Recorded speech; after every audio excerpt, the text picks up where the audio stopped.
Okay, I'm just going to go ahead and call somebody. John Antoinette, your first question.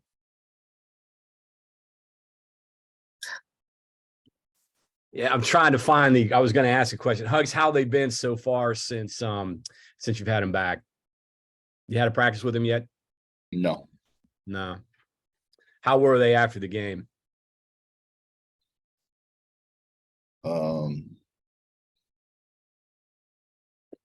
Just disappointed. Yeah.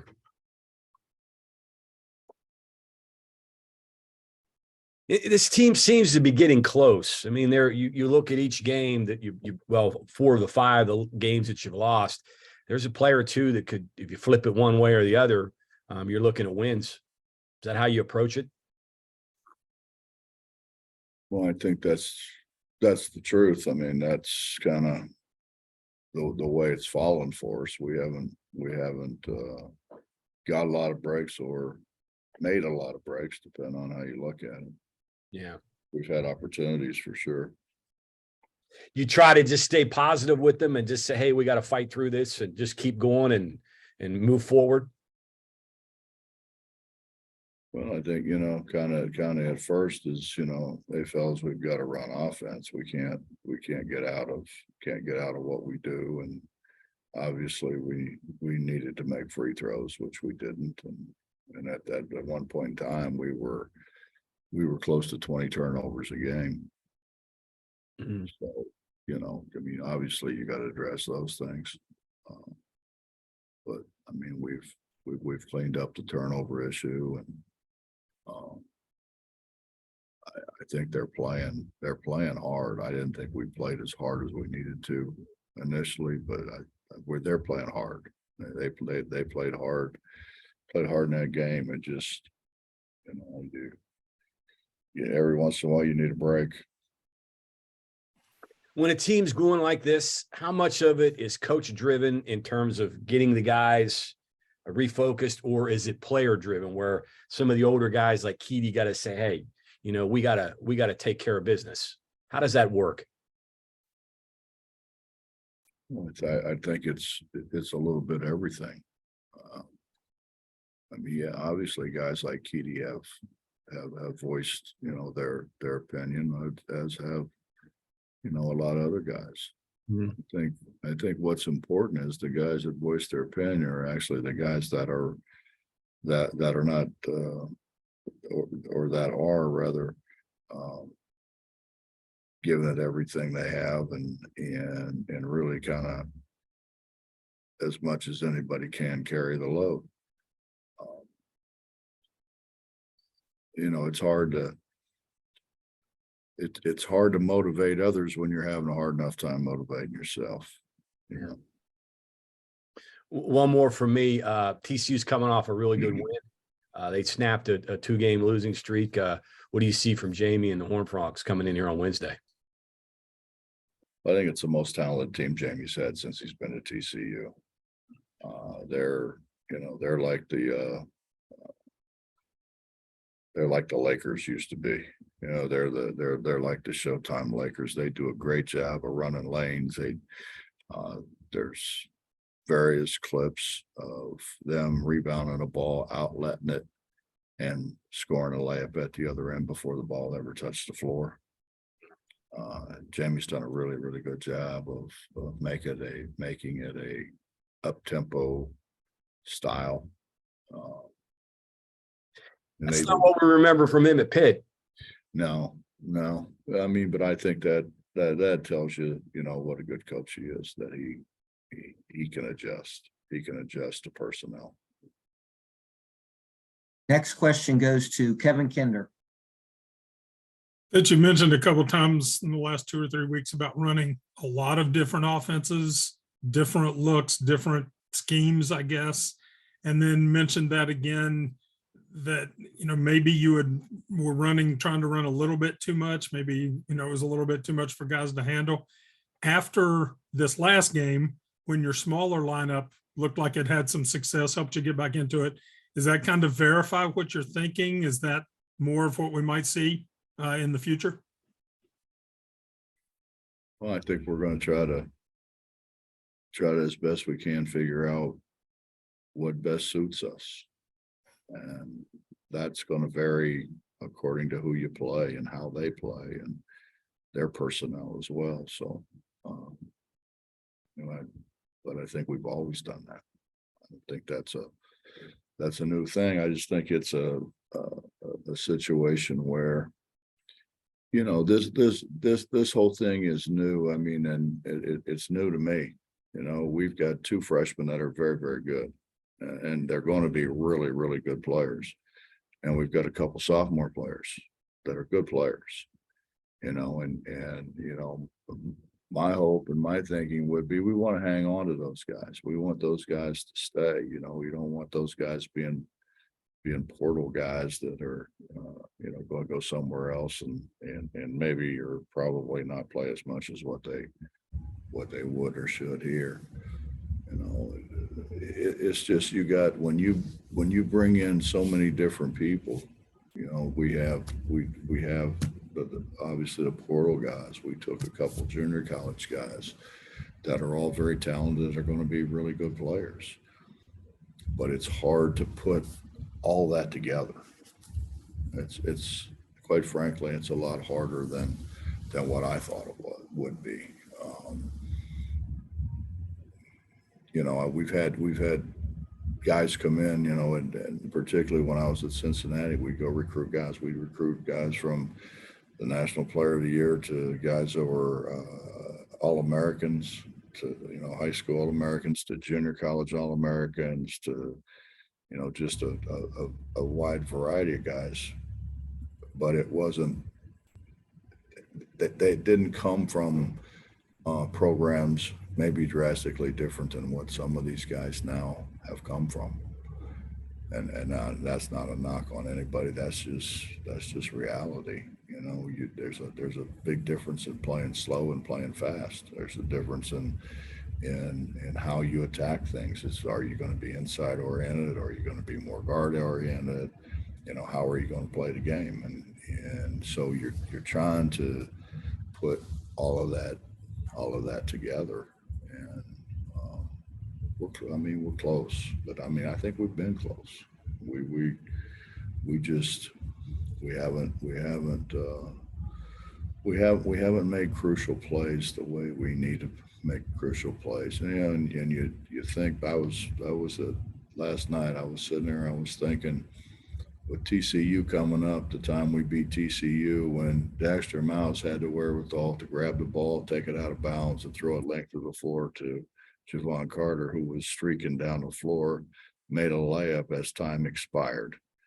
And at the time, I think those guys were two freshmen or sophomores.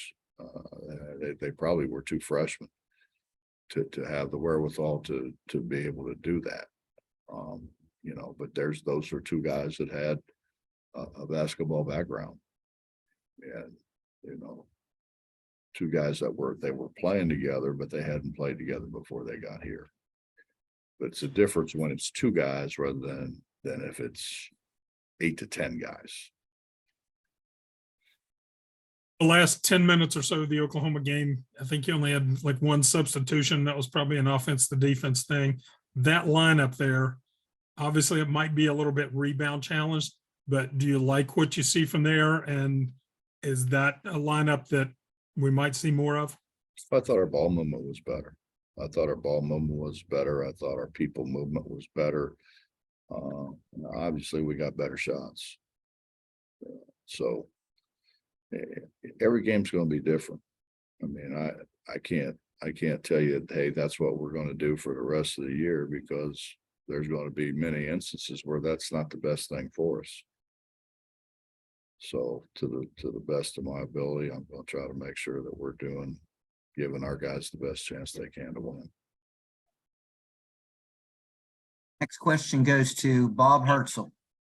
Yeah, Bob, you're talking about making crucial plays at crucial times. That I think, and I think you probably agree with that. That comes down to having the ball in the right hands at that time. Have you been getting that or not? And I'm thinking in terms of Trey scoring, 15, 16 points, where he looks like the kind of guy you might be able to get more scoring out of if you emphasized it. What are your thoughts on that?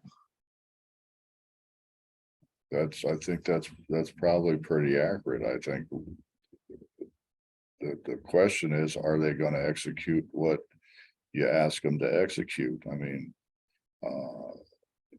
we were really thinking penetrating pitch. And it didn't work that way. And, that's a lot of things, Bob. It could be an inbounds pass. It could be the defense did a good job of pushing the guy out of where we wanted the guy to be.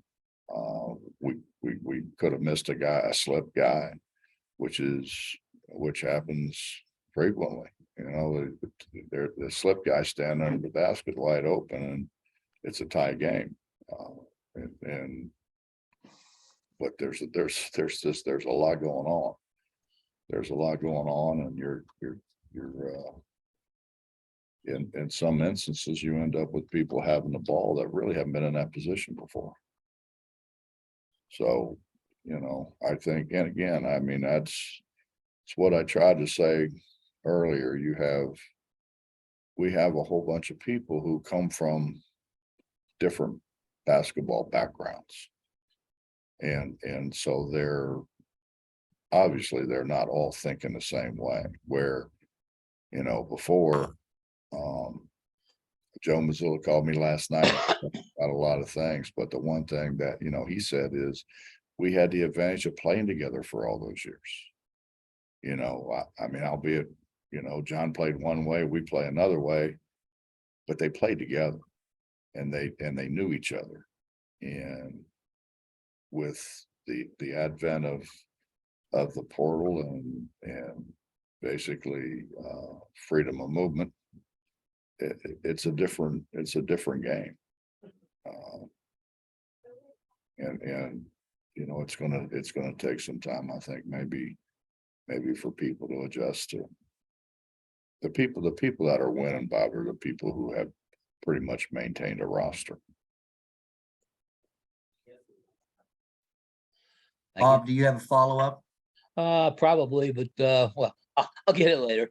Let me know. We'll go on to Justin Jackson. Hey, Coach, kind of going off of what Kevin was talking about with that lineup, you pretty much put Trey at the 5 in that situation, right? But who? Trey at the 5 with that lineup, Yeah. and I'm just kind of I'm thinking he played there, when he was at UMass. I mean, he probably has some kind of experience there, but I'm just kind of wondering what you thought of him as a 5. He probably hasn't done it a whole lot, but he looked pretty good out there as a 5. Just kind of wondering what your thoughts. I mean, he's obviously a pretty versatile guy, so just wondering what your thoughts are with him at a 5. Well, your example, I think, would have some validity if we were playing in the A10. We're not playing in the A10. Right. There's a huge difference, I think, in Trey going from a forward to a center in our league, the league we play in now, as opposed to the A10. I would have no problem whatsoever playing him there in the A10, but we're not in the A10. I mean, we have to make adjustments there. It's the hardest league in America. It's the best league in America, where anything that you'll look at has the Big 12 as the best and the hardest league in America. We've played the fourth toughest strength of schedule to date in the country. So we're talking about different things, man. Right. The other day you were talking about Mike Miles might be the most or one of the most talented guys in the Big 12. What do you see there that makes you think that? It's terrific in transition. And I think he's a guy who certainly will play in the league, because I mean that style of play is sought after. And he's very, very good at it. I mean, he's as good in the open court as anybody we have in the league now, probably.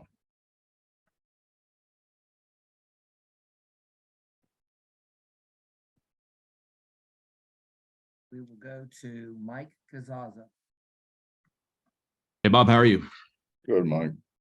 I just want to kind of get an update from you on your travel home. I think you said after the game Saturday, the plane was broke down and you had to stay in a hotel. What happened there? How'd that go? Well, I don't know, something it wasn't, the plane wasn't broke down. There was one of the indicators in it went bad.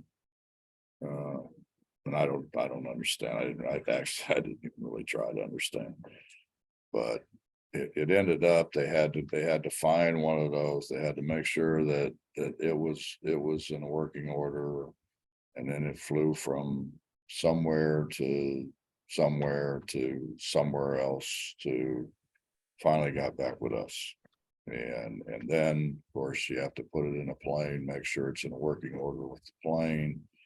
And so we didn't get back until 2:00 in the morning. All right, that's not fun. Well, not from a noon game. No.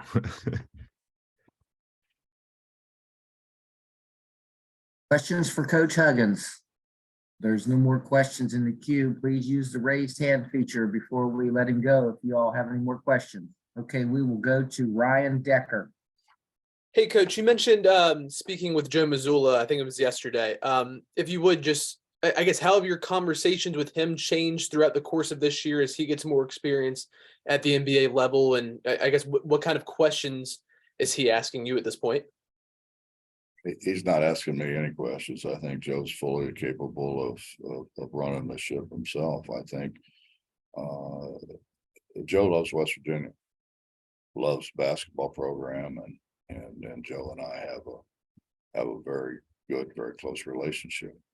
And it was more about what's going on in the program, how do we continue to fix it. He was at the Oklahoma State game, sat behind the bench, and was able to take in a lot of things of which we talked about. That will stay between he and I. Go back to Mike Kazaza. Bob, turnovers have gotten better there. I'm curious what you all did to work on that, whether it's, I don't know, film or practice, whatever. And then just seeing that, and that was a problem that's gotten better. Can that be applied to other things that are close, as you say? Maybe it's just, finding the open guy on offense, or if it's a particular defense or rotation. How does one fix affect the confidence or the execution of other fixes?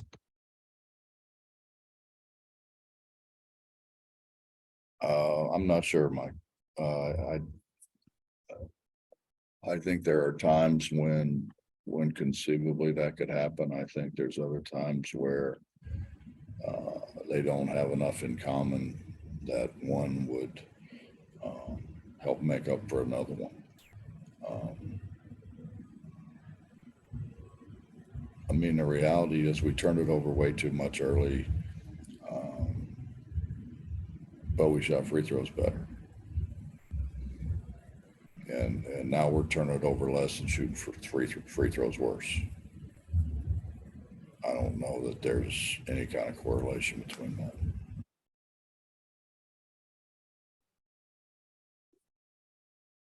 Any additional questions for Coach? Okay, Coach, thank you very much for your time. Thanks, Mike.